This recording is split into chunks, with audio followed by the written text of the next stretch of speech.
Hello, everyone. Welcome back to Smart English Talk. Today, we're diving into a really important topic: how to talk about your feelings in English, especially when you feel sad, upset, or confused. Because let's be honest, feelings are hard to explain even in your own language. Exactly. And we'll teach you simple, natural English phrases that make it easy. Section 1. Why talking about feelings matters. Many English learners say, "I don't know how to express emotions." Yes, they know grammar, vocabulary, but not emotional vocabulary. But expressing feelings helps you communicate clearly, build trust, avoid misunderstandings, and feel better inside. And it makes your English sound Section real 2. and natural. Talking about feeling sad. Yes, but without being too dramatic. Useful phrases for feeling sad. I'm feeling a bit down today. I'm not in a good mood. I'm feeling low. I'm going through a hard time. These phrases are gentle but honest. How to explain why you're sad. You can add a reason. I'm sad because I had a rough day. I feel down because things didn't go as planned. You don't need long explanations. Short is okay. Section 3. Talking about feeling upset. Now, what if you're hurt or annoyed? That's upset. Useful phrases for feeling upset. I'm a bit upset right now. Something bothered me. I'm feeling hurt. I'm not okay with what happened. Simple, direct, and polite.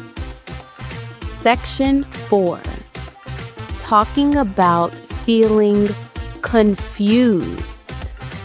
Confusion is the feeling English learners know too well.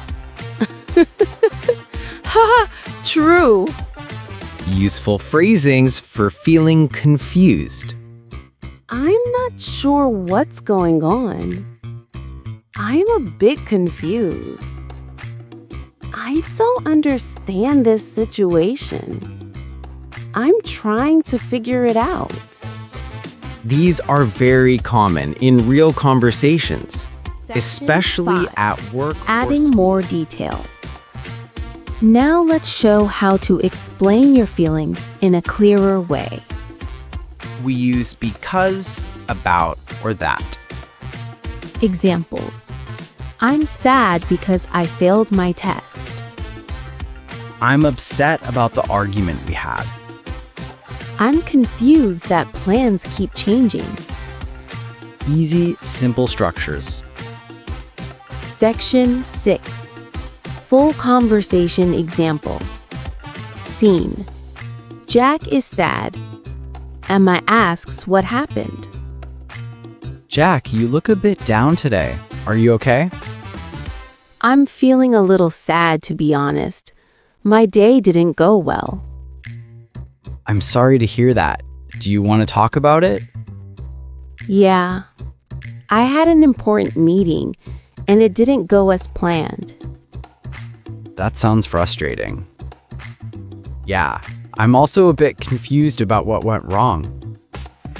We can figure it out together. Thanks, that means a lot. See? Simple, friendly, supportive.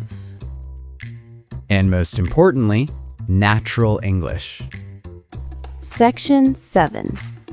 How to ask others about their feelings. If you want to check on someone, use these soft questions. Are you okay? You seem quiet. Do you want to talk? Is something bothering you? How are you feeling today? These sound Section caring, 8. not pushy. How to respond when someone shares their feelings.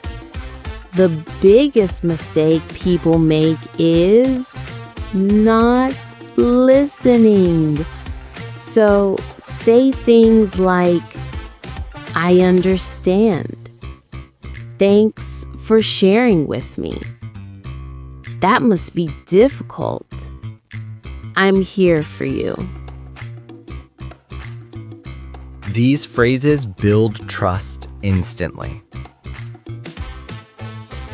Section 9. Mini practice session. Okay, listeners, I'll give an emotion, and you think of a phrase. So, 1. Sad. You can say, I'm feeling down today. 2. Upset. You can say, I'm not happy with what happened. 3. Confused. You can say, I'm not sure I understand. Talking about your feelings doesn't make you weak. It makes your English stronger and your relationships healthier. Use these phrases whenever you need them. And practice them in daily life. Thanks for listening to Smart English Talk. See you next time. Bye.